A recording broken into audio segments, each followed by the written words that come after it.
we're actually here to learn how to make a faux wrap dress. So faux means false. So basically the idea is to make a dress that looks like the person is wearing a blouse and tying a wrapper with it. There are honestly different ways you can go about making a faux wrapper dress. There's the cliche one where you just gather the fabric and then just tack it on one side and then it drapes. And then there are also other techniques. So I'm going to show you guys something different from the regular one you've been seeing. This one is going to go from the front, wrap around and come to the front again. Okay, just join me and let's make a faux wrapper dress together. Oh, hey, I didn't see you there. I just cut a piece of fabric. This is a mirror face satin fabric. It's about 19 inches long, and it's about, I think, 60. Is it up to 60? It's about 59 inches wide. So that's what I'm going to use to wrap around to make that faux wrapper look. I also cut my lace fabric with the same dimensions with the mirror face satin.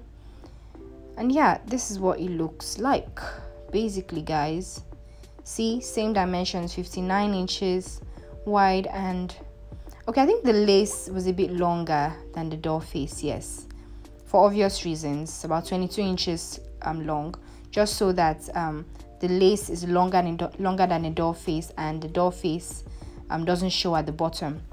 Now, normally, if I was going to make a regular faux wrapper dress, I would just go ahead and just sew this to the side seam line, and then I'm going to make like a ruched, I'm going to make like gathered, just going to gather it basically to the other side, gather it and just stack it so that it drapes.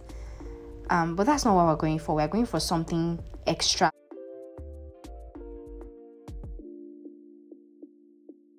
We're just going to do something extra, okay? We're not going to do the regular one, you know. So with these pieces of fabric, I'm just going to place the lace on top of the mirror face satin, and I'm just going to go ahead and sew it all the way around. But I'm not going to sew the bottom part where you have the lace mount. I'm just sewing the sides and the top. So what I did was I placed the right side of the lace facing the wrong side of the mirror face satin, okay? Normally, when you're sewing or when you're joining anything, you place right sides facing and then you sew and then you turn it out. But for this one, it's slightly different. I placed the right side of the lace on the wrong side of the mirror face satin. The reason why I did this was so that when I turn it out, when I'm looking at the right side of the lace, I can also see that shine that the mirror face satin has underneath the lace, even while looking at the right side rather. So that's what I did. So take note of that. So I just went ahead, like I said, to sew the sides and the top, but I didn't sew, you know, that bottom part that had the lace tip.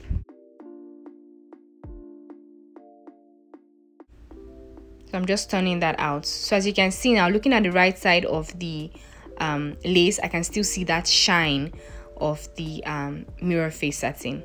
Now I took it to my mannequin and I placed it on the center front. This is the dress. The dress is just a basic Princess Bustier dress, pencil dress with a slit at the back.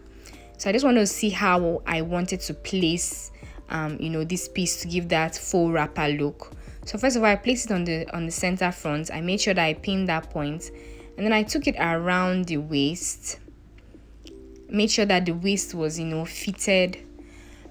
But while I was doing that, while I was pinning that, I kind of pleated it a bit. So just little pleats randomly along that waist so that the hip has some room, because remember that this piece of fabric is just a straight piece. I didn't gather it or flare it out. So I wanted, you know, the waist to be snatched, but the hips should still have room.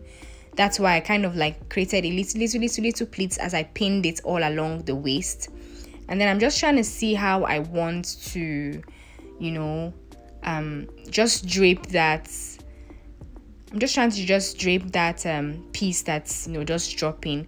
And this is what I settled with. But as you would see later, I decided to change my mind and I did something completely different. But this is the initial vibe I was going for.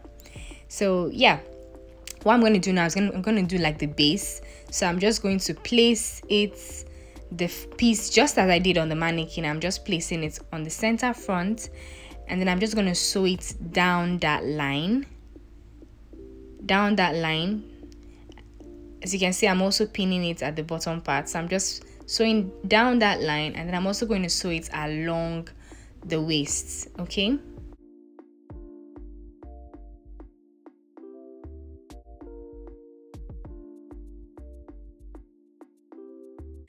I'm sewing it from the top now all the way down.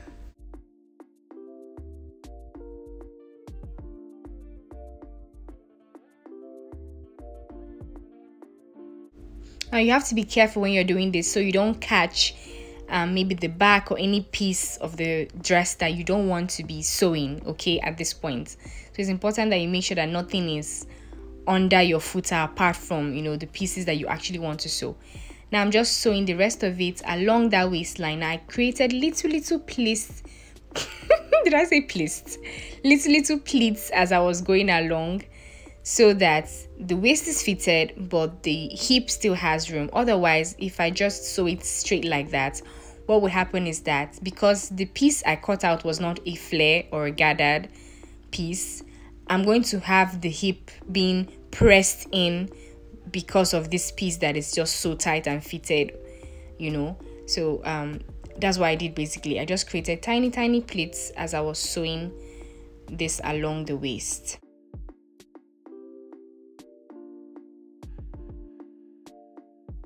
Now I'll turn it to the back, and I'm also going to sew it. Now what I did was, when I got to the back where you have that zipper, after sewing this down, I went ahead to cut a slit on this piece where my zipper would have that room.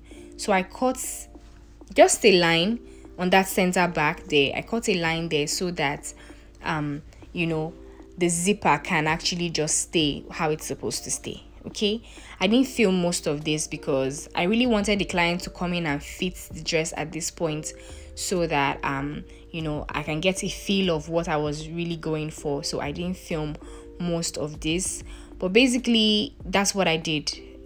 Guys. I sewed it all the way around the waist, and then I just ruched it up, and then I tacked it there. Now this is what the finished result is. My client and I decided on something totally different. We decided to sew it at the waist, and then she tied it by herself. So she tied it manually. And yeah, thanks for watching, guys.